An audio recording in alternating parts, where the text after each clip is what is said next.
గుంటూరు జిల్లా చేబ్రోలు పర్యటనలో భాగంగా AP CM Chandrababu NAREDCO property ప్రదర్శనను ప్రారంభించారు. అనంతరం ఆయన మాట్లాడుతూ పడకేసిన నిర్మాణ రంగాన్ని పైకి తీసుకురావాలనే ధ్యేయంతో ప్రభుత్వం పనిచేస్తుందన్నారు.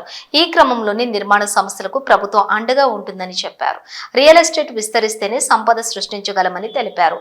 అయితే ఎవరైనా భూ కబ్జాలకు పాల్పడితే కఠిన చర్యలు తీసుకుంటామని హెచ్చరించారు.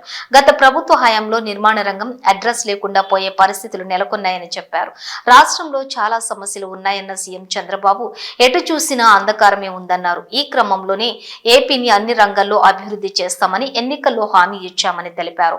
అందుకు తగినట్లుగానే అధికారంలోకి వచ్చిన తర్వాత ఇచ్చిన హామీలను నెరవేరుస్తూ రాష్ట్రాన్ని అభివృద్ధి వైపు నడిపిస్తున్నామని పేర్కొన్నారు. ఇప్పుడిప్పుడే బ్రాండ్ ఏపీ ముందుకు అడుగులు వేస్తోందన్నారు. ఆయన రాష్ట్రానికి క్రమంగా పెట్టుబడులు వస్తున్నాయని చెప్పి వెల్లడించారు. రాష్ట్రంలోని వ్యవసాయం అభివృద్ధి పెంచాలని, అభివృద్ధి చెందాలని, పరిశ్రమలు రావాలని చెప్పారు. అలాగే పర్యాటక రంగం ఊపందుకోవాలన్నారు.